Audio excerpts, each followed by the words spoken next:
I'm 73 years old and I'm about to tell you something that might upset you. Everything you think you know about getting older is completely wrong. And the worst part, the people who should be telling you this, your parents, your teachers, society, they're either lying to you or they don't know themselves. You see, I spent the first 50 years of my life believing the same lies you probably believe right now. I thought I had it all figured out. I had the career, the house, the respect of my peers.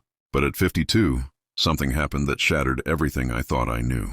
And what I discovered in the 21 years since then has completely changed how I see life, death, and everything in between. But before I tell you what happened, I need you to understand something.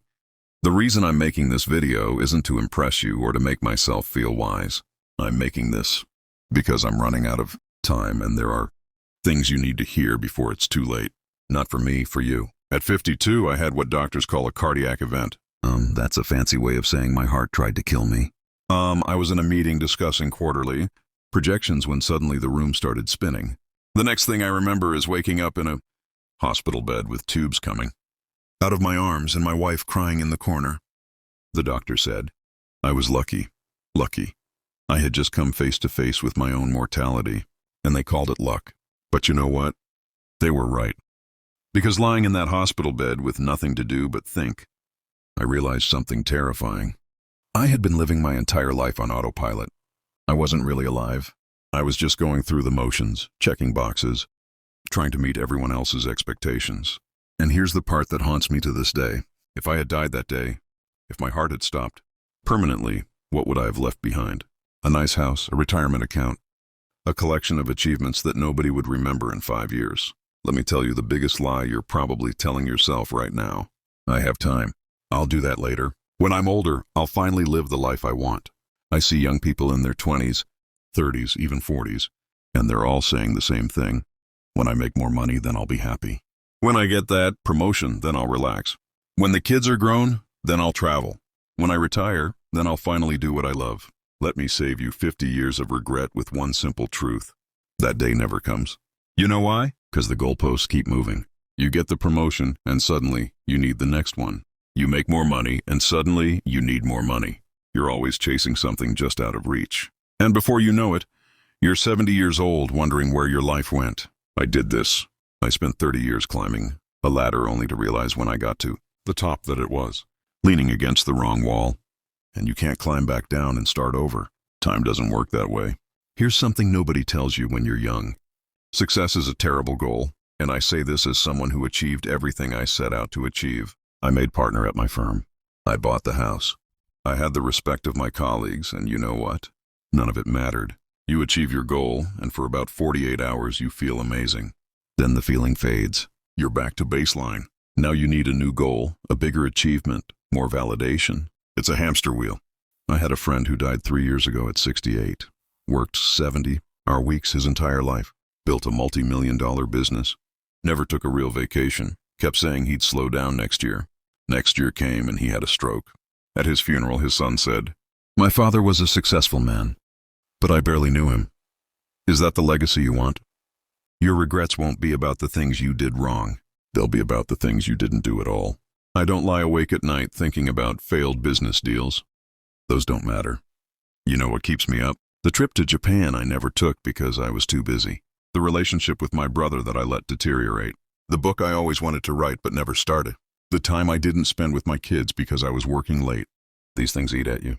The missed opportunities, the roads not taken, the love you didn't express, the risks you didn't take because you were afraid.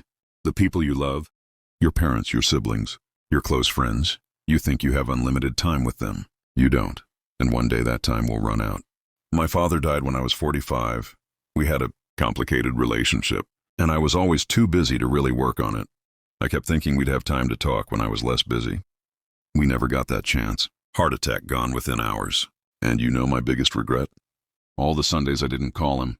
All the times I was too tired to drive over for dinner. All the little moments I let slip away. There won't always be more. After my heart attack, I made big changes. Stepped back from work. Started saying no to things that didn't matter. Started saying yes to things I had put off for decades. In these last 21 years, I have learned more about life than I did in the previous 52. What matters is embarrassingly simple. Time with people you love, Work that feels meaningful to you.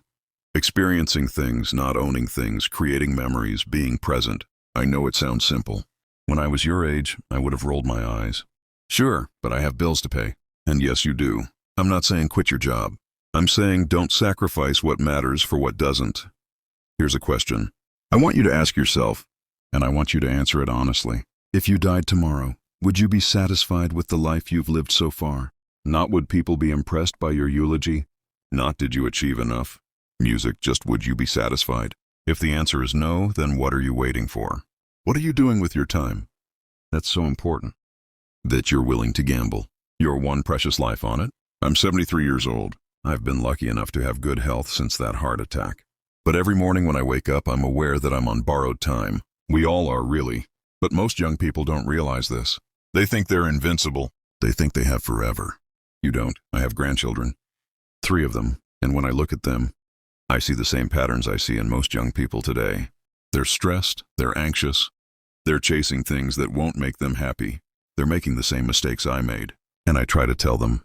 I try to share what I've learned. But you know what? They don't really listen. Not because they're bad kids, but because they can't. They're living in a storm right now. They can't see the patterns yet. They think their situation is unique, that the old rules don't apply to them. That's why I'm making this video. Because maybe, just maybe, if enough people hear this message, someone will actually listen. Someone will make different choices. Someone will avoid the regrets that haunt people like me every single day. You're getting closer to death. Nobody likes to think about this. But you don't have unlimited time. Neither do the people you love. Your parents, if they're still alive, they're getting older every day. One day, probably sooner than you think, they won't be here. Your friends, your spouse, your children, none of these relationships last forever. So what are you going to do? Keep putting off that phone call? Keep postponing that trip? Keep telling yourself you'll make time later? Or are you going to wake up today and start living like your time is limited? Because it is. If I could go back and talk to my 30-year-old self, here's what I would say. Stop trying to impress people who don't matter. Stop sacrificing your health for your career. Stop putting off joy until someday. Stop waiting for permission to live the life you want. Start calling your parents more often. Start taking the trips you dream about. Start doing the things that scare you. Start saying no to obligations, music that drain you. Start saying yes to experiences that fulfill you. And most importantly, start now. Not next year. Not after this project, not when you have more money or more time or more whatever. Now, because I promise you the perfect time will never come. Life will always be messy and complicated and full of reasons to wait. But if you wait, you'll wake up one day and realize you waited your entire life away. I'm 73. If I'm lucky, maybe 10 or 15 more years. Maybe 20 if blessed. Probably less. And I'm okay with that because these last 21 years have been the richest of my life. Not because I've made more money. Because I've finally started living intentionally, appreciating every day, prioritizing what matters.